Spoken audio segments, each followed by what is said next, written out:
시간에는요, 상가 투자를 할 때 가장 많이 하는 실수에 대해서 좀 말을 하려고 하거든요. 일단, 대부분 사람들이 상가 투자를 할 때 어떤 오류를 범하냐면요. 상가 투자를 오래 했던 분들은 그런 실수를 범하지 않겠죠, 당연히. 근데 처음 상가 투자하시는 분들이 꼭 이런 실수를 대부분 해요. 그게 뭐냐면, 분양상가를 사는 거거든요.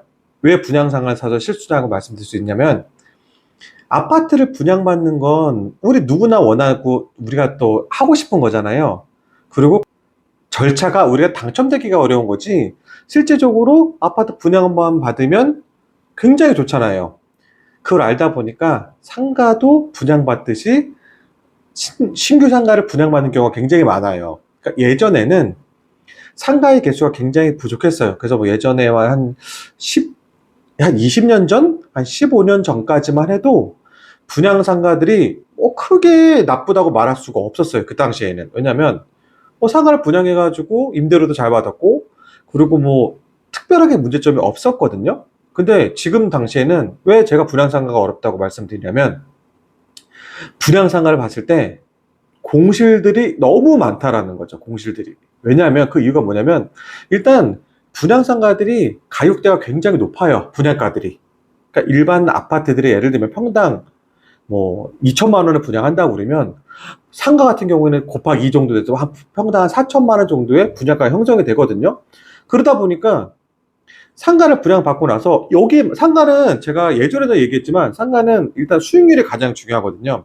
그러다 보니까 그 금액에 맞춰 가지고 수익률을 맞추다 보면 굉장히 이게 뭐 사업을 영위하는 사람들 입장에서는 쉽지가 않은 거죠, 이게. 그러다 보니까 처음 살 때는 좋죠.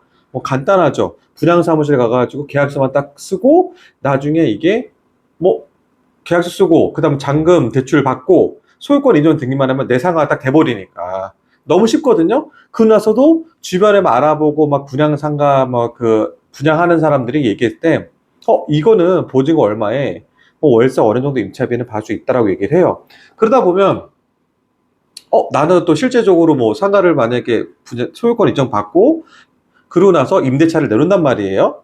그 부동산에. 그러면 쉽게 이게 해결될 것 같이 느껴져요. 하지만 처음 하는 사람들은 이걸 잘 모르기 때문이거든요. 이거 내가 그쪽 분양 사무실에서 얘기했던 이 맞춘 수익률이 있잖아요. 그 수익률에 맞춘 보증 임대차비가 어느 정도 다 이게 뭐 맞다라고 설명을 하거든요. 그 충분히 가능할 것처럼 얘기를 해요. 물론 예전에는 가능한 시절도 있었죠. 그때는 상가의 개수들이 공급이 수요보다 좀 약간 적은 그런 측면이 좀 있었거든요. 그럴 때는 크게 문제가 되지가 않아요. 하지만 지금에는 너무 상가들이 공급이 넘쳐나요, 지금. 뭐 잘 아시겠지만 뭐 좀 돌아다녀 보세요. 요즘에 새로 생긴 아파트들 보면 분양 상가들 많잖아요. 집합 건물들 상가들 많잖아요.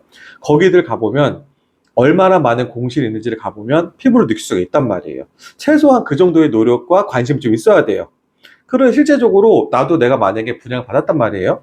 그리고 계약서 쓰고, 계약금 납부하고, 중도금 납부하고, 그리고 잔금까지 납부했어요. 그래서 그 전부터 대부분 그 전부터 부동산을 내놔요. 임차를 맞추기 위해서. 그러면은 상가는 수익률이 굉장히 중요하다고 했기 때문에 거기에 맞는 보증 임차비를 내놓을 수밖에 없어요. 근데 실제로 이건 현실성이 굉장히 떨어진다는 거죠. 뭐 쉽게 뭐 예를 들면 서울에 있는 상가 중에 한 10평 정도의 상가를 분양한단 말이에요. 그 10평 정도면 지금 뭐 기준으로 해서 예를 들면 뭐 한 뭐 10억이라고 치면, 뭐 10억 정도에 되는 상가의 수익률을 뭐 한 4% 정도 맞추려고 하더라도 보증은 뭐 2천에 예를 들면 뭐 월세는 뭐 300만 원 정도를 받아야 되는데, 이게 쉽지가 않죠. 왜냐면 10평에서 할 수 있는 그 뭐 업종도 굉장히 제한적이기도 하지만, 그 10평에서 그 한 월 매출 한 뭐 3천, 4천만 원을 낼 수 있는, 퍼포먼스 낼 수 있는 업종들이 별로 없어요. 실제로 굉장히 좀 힘들기도 하고. 그러니까 자영업과 사업을 해보지 않은 분들은 월 매출 뭐 3천, 4천만 원이 뭐 별거 아니라고 생각할 수도 있어요. 근데 실제로 이걸 해보신 분들은 알겠지만 굉장히 어려운 수치예요, 이게. 그러면 10평에서 예를 들면 뭐 음식점을 한다고 치면 10평에서 주방도 있어야 되죠. 그럼 실제적으로 사용할 수 있는 공간들은 굉장히 좁아요. 5평? 6평? 거기서 테이블 뭐 2개, 3개, 4개? 많이 넣어봐야 뭐 4개? 거기서 어떻게 아무리 회전율이 좋다고 해도 어떻게 월 매출이 3천, 4천만 원을 내겠어요. 그 현실적으로 굉장히 불가능한 거예요, 이게. 그러다 보니까 우리가 돌아다니다 보면 상가들 여러 개 붙여가지고, 그런 거 많이 보셨을 거예요, 아마. 벽등 상가라고 하거든요. 왜냐면 상가들은 상가와 상가 사이의 벽이 내력벽이 아니에요.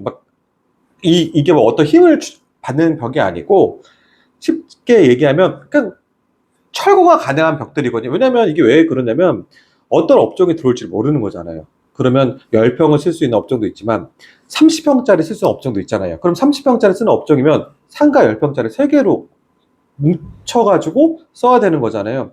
그러다 보니까 이분들은 얼마의 월세 내야 되냐면 30평에서 1층 기준에 30평에서 300만 원, 300만 원, 300만 원, 900만 원의 월세를 내야 되는 거예요. 근데 월세만 내면 되냐? 아니죠. 월세만 내면 되는 게 아니죠. 관리비가 있어요, 관리비가.